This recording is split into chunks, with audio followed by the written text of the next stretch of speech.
Di awal chapter, kita dilihatkan bumi sedang bergejolak panas diserang oleh para monster. Hal ini menjadi bencana yang lebih sulit untuk dilewati umat manusia dibanding bencana yang pernah dihadapi selama ini. Semua monster sangat semangat untuk menghancurkan isi bumi dan memakan para manusia. Lalu umat manusia pun jatuh dalam kekacauan yang hebat, dibayangi ketakutan akan makhluk misterius. Ketakutan akan ketiba-tibaan diserang atau ketakutan ketika tiba-tiba akan dimakan oleh para makhluk tersebut. Dan umat manusia menamakan makhluk yang tiba-tiba muncul tersebut dengan nama disaster. Ya, disaster. Untuk menghadapi para disaster yang menginvasi mereka, para umat manusia menggunakan senjata nuklir. Namun, para disaster tersebut tidak bergeming seolah-olah senjata nuklir tersebut adalah kembang api bagi dirinya. Dan di saat manusia telah kehilangan harapan, lalu muncullah seorang konstelasi, atau yang biasa kita sebut dengan kata pahlawan.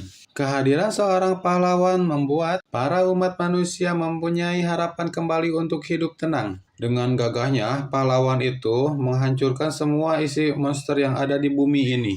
Dan pahlawan itu berjumlah 13 orang, yang biasa disebut 13 konstelasi atau The Sign. Kita kembali ke awal di mana masing-masing konstelasi mereka menggunakan kekuatan dewa yang mereka ikuti. Namun, ada Awakener ke-13 yang tidak mendapatkan berkah dari dewa manapun, dan itu adalah Lee Gun.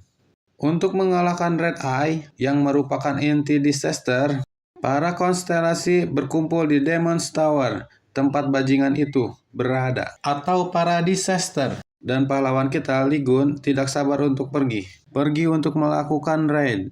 Scan kita berpindah kepada para reporter yang menanyakan, kemana Lee Gun? Kemana pahlawan kita? Di saat itulah ketua sedang menangis untuk mengatakan bahwa Lee Gun telah tiada. Dan dia tak akan kembali ke dunia ini karena telah dikalahkan oleh Red Eye. Namun dalam hatinya dia berkata semua itu cuma omong kosong. Karena sesungguhnya yang terjadi di bawah sana, aku berhasil mengalahkan Red Eye dengan kekuatan aku sendiri. Namun para konstelasi bajingan sialan, mereka semua melarikan diri darinya.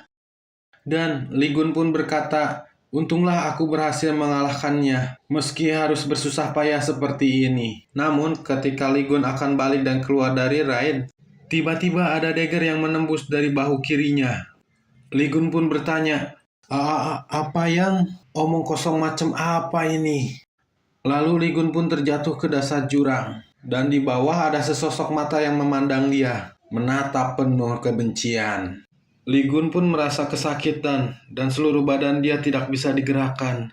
Namun, dia tidak ingin berakhir seperti ini dan memutuskan untuk melawan semuanya. Sisa-sisa disaster yang ada di dungeon ini. Lee Gun pun mengeluarkan aura intimidasi yang sangat kuat, hingga kekuatan yang ada di dalam tubuhnya meledak-ledak, siap menghabiskan apa saja yang di depan dia. Dengan sisa kekuatan yang dia miliki, dia membantai semua monster yang ada di dungeon tersebut. Sambil berkata, aku tidak akan pernah mati di sini sampai aku membalaskan dendamku kepada semua The Signs.